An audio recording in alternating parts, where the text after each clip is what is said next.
À la une de la science, aujourd'hui, les recommandations de la Haute Autorité de Santé en direction des enfants hyperactifs. Mon fils, c'est pareil. Et il est parfois tellement énervé qu'elle court partout en criant comme un gamin de 8 ans. J'ai 8 ans. Voilà, c'est un petit clin d'œil de South Park, la Haute Autorité de Santé qui a donc dévoilé ses préconisations pour mieux dépister les enfants souffrant de troubles de l'attention avec ou sans hyperactivité, les fameux TDAH. Le problème, c'est que ce trouble fait encore débat dans la communauté scientifique. Pour faire le point, on reçoit le psychiatre et psychanalyste Patrick Landman et le médecin généraliste Dominique Dupagne. Bonjour à tous les deux. Bonjour. Patrick Landman, la Haute Autorité de Santé s'adresse donc aux médecins avec ses recommandations. Oui. C'est ce qu'elle reconnaît, donc ça veut dire qu'elle reconnaît cette maladie ? Oui et non. C'est-à-dire qu'elle reconnaît l'existence, je dirais, sociale de cette maladie, que c'est une construction sociale, mais elle ne reconnaît pas sa validité scientifique. Ouais. Elle dit qu'aucune preuve scientifique à l'heure actuelle ne vient étayer l'existence de cette maladie. Par contre, effectivement, elle donne une consistance à ce TDAH. Et du coup, je pense que malheureusement, quelles que soient les précautions, parce que ces recommandations sont quand même sophistiquées, elles ont une certaine qualité, mais je crains malheureusement que ça va quand même donner un coup d'impulsion au diagnostic, au surdiagnostic, comme ça s'est passé dans tous les autres pays, et qu'on va avoir probablement une augmentation artificielle de la prévalence de ce trouble, qui, à mes yeux, n'a pas de validité scientifique. Je ne conteste pas les symptômes, bien sûr, les symptômes existent. Ça repose sur quoi, alors, s'il n'y a pas de validité scientifique? Alors, ça repose sur plusieurs, je dirais, fondements. Le premier fondement, c'est que ça repose sur un médicament qui marche. C'est-à-dire que c'est le médicament qui a impulsé, qui a même créé ce trouble. C'est-à-dire à partir du moment où un certain nombre de symptômes se sont révélés être la cible et être réduits par le médicament, on a eu tendance à les réunir de façon à faire effectivement une fausse maladie qui donne une visibilité diagnostique pour les professionnels et qui donne aussi, il faut dire, parfois un apaisement aux familles. Parce que les familles errent par rapport à un enfant qui souffre de symptômes et on leur dit c'est un TDAH, donc ils se disent on a un mot à mettre sur notre souffrance, sur la souffrance de notre enfant et on a en plus éventuellement la possibilité d'avoir un médicament, donc un traitement. Le méthylphénidate, entre autres, plus connu sous le nom de Ritaline, si vous donnez une marque. Voilà. C'est le méthylphénidate dont on sait qu'il a une action à court terme, mais pas à long terme. Dominique Dupagne, de votre côté, si ça n'est pas une maladie, qu'est-ce que c'est alors? On est tous d'accord pour dire que c'est pas une maladie. Alors on parle de trouble parfois, qui est un terme assez vague, qui laisse entendre qu'il y a quand même un problème de santé. Il y a même des gens qui prétendent que c'est lié à un trouble de développement du cerveau. Ce à quoi je ne crois pas non plus.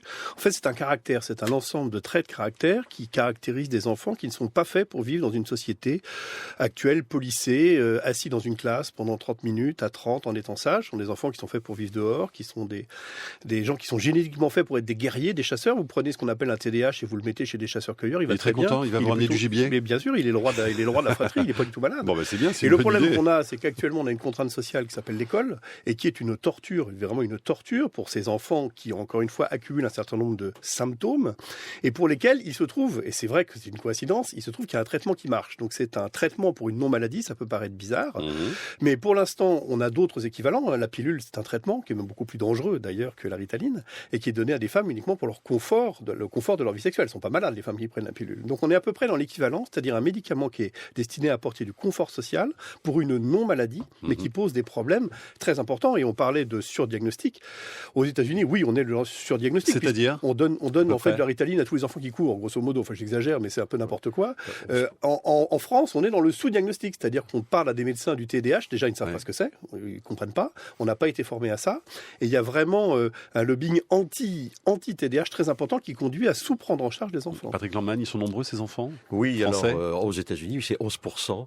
De 4 et en France, on l'estime en à France, combien? la dernière étude qui est à disposition, c'est une étude qui parlait de 3,5%, mais c'est une étude qui est biaisée. Elle a été financée par les laboratoires pharmaceutiques et il y avait 8000 personnes qui avaient été contactées par téléphone. Il y en a un peu moins de 1500, je crois, qui ont répondu. Donc on attend des études plus sérieuses. Axel, sur le mot-clé l'attaque, des messages? Oui, sur Twitter, Damien qui nous demande: existe-t-il des moyens non médicamenteux de traiter les troubles de l'attention? Quels sont les bons conseils? Voilà, psychanalyste par exemple, d'abord nous répondre, parce qu'il a peut-être sonné sur la question. question. Oui, Patrick Landman. D'ailleurs, l'HAS est prudent de ce point de vue-là, dit qu'il ne faut pas donner des médicaments en première intention. Alors évidemment, il y a des mesures pédagogiques, il y a des mesures éducatives, il y a des mesures de psychothérapie, et il y a évidemment des mesures éventuellement, je dirais, de soutien global de la famille qui peuvent tout à fait fonctionner. Parfois même, il y a un changement d'établissement scolaire, un établissement scolaire avec des classes moins surchargées, quand c'est possible, voire des mesures sociales, parce qu'il faut savoir que c'est aussi le contexte social qui est à l'origine parfois un des facteurs déterminants. Dominique Dupagne, d'abord, vous êtes d'accord avec les recommandations de la Haute Autorité de Santé ou Oui, pas? en fait, elle affirme que le TDAH existe, même s'il n'est pas une maladie, ça c'est important. Et donc, il faut faire quelque chose. Alors, elle est très prudente, même un peu molle à mon goût, puisque actuellement, la Ritaline, qui peut être utile chez de nombreux enfants, est délivrée comme une véritable drogue, c'est-à-dire ne peut être délivrée que par un médecin hospitalier, ne peut être délivrée que pour 28 jours, dans des conditions de délivrance extrêmement strictes. Alors on peut dire que c'est une arme contre les abus, mais c'est aussi une arme de sous-utilisation dans les cas où c'est utile.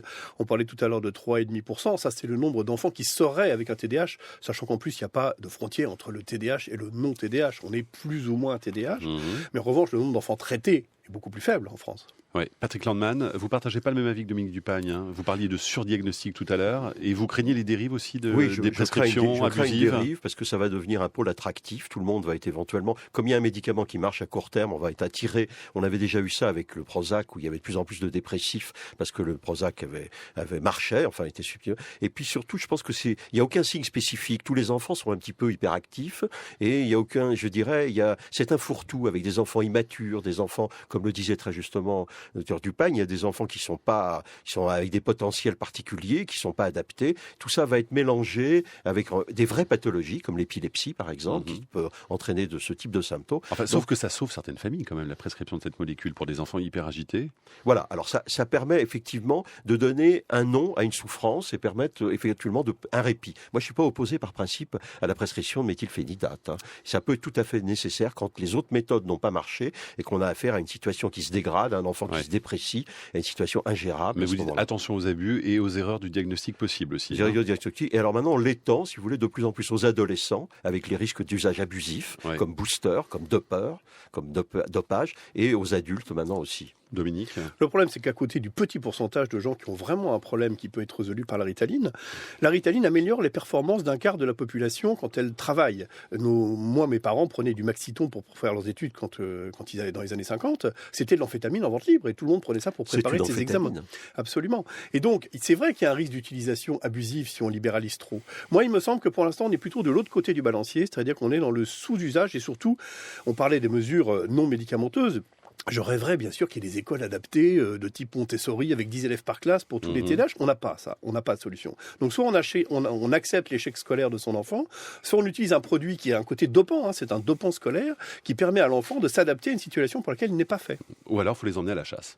C'est ce que vous préconisiez. Sur le marché du travail, c'est pas encore c'est une bonne idée. Demandé. Voilà, vous êtes les auteurs tous les deux de livres sur ce sujet, le retour des zappeurs, justement Dominique Dupagne, puisque vous êtes vous-même un hyperactif et un zappeur, et Patrick Landman, tous hyperactifs, point d'interrogation. Oui. C'est aux éditions Albin Michel et cet ouvrage vient de paraître. Merci beaucoup à tous les deux.